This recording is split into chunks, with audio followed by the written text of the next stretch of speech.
Lance Bass and the house that is not his. We told you how Lance was very upset about the Brady Bunch house. He really wanted it.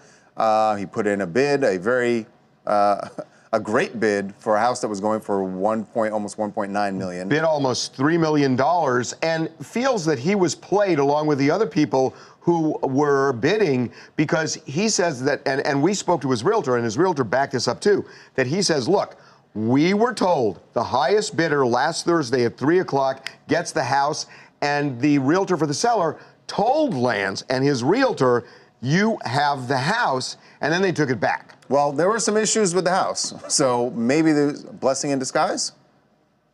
Maybe? What? What? The inside the house. What was the condition of the house? Well, that wasn't the problem. I know that wasn't the problem with it. We're not gonna, do you want to go back over yesterday's story? No, I want to talk about who bought it.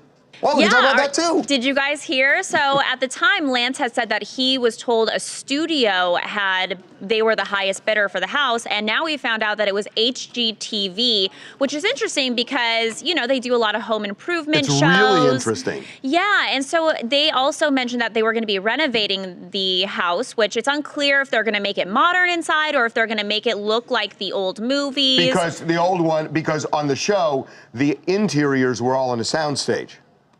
Right? Yeah, exactly. So the interior doesn't look anything like what you had saw on the shows and the movies. So HGTV may actually try to make the inside look like the Brady Bunch house. Maybe, I don't know.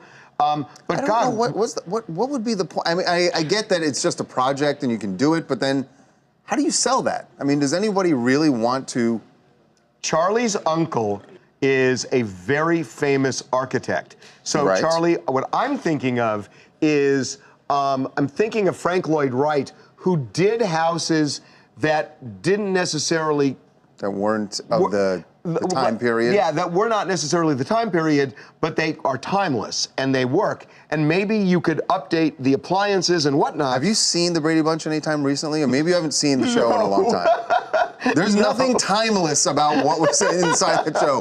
Do you want swag lamps hanging in here? No. There's something nostalgic about that era too. I mean, don't you ever think, I know I do, that I always think like, oh man, I wish I had, you know, some stuff from my childhood, like Raven's Revenge or whatever. But for some people, they might want stuff from their childhood as like memories, part of memories. A lot of people love this show. No, they love the show. And to me, would you want to live in it? The solution to all of this should be HGTV should do an hour special on renovating the house, or 2 hours or whatever, and have Lance Bass do it and star in it.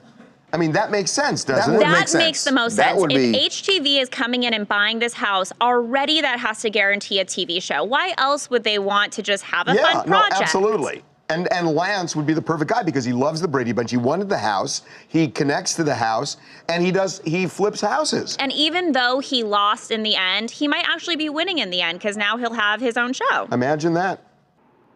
Hi, fellas. It's CG from Redondo, and I really feel for Lance. I mean, he was royally screwed on this without even the benefit of dinner and a date. And, you know, CG, don't you feel bad for him? Such a language. Sorry. Oh. Forgive me. But I feel bad for him. But CG, I feel bad for him because it's not so much that he lost, it's that they told him, number one, that the highest bidder wins, and then they told him he won. So it's like, you tell somebody... Once somebody tells you you won... That should be it. Yeah. That should be it.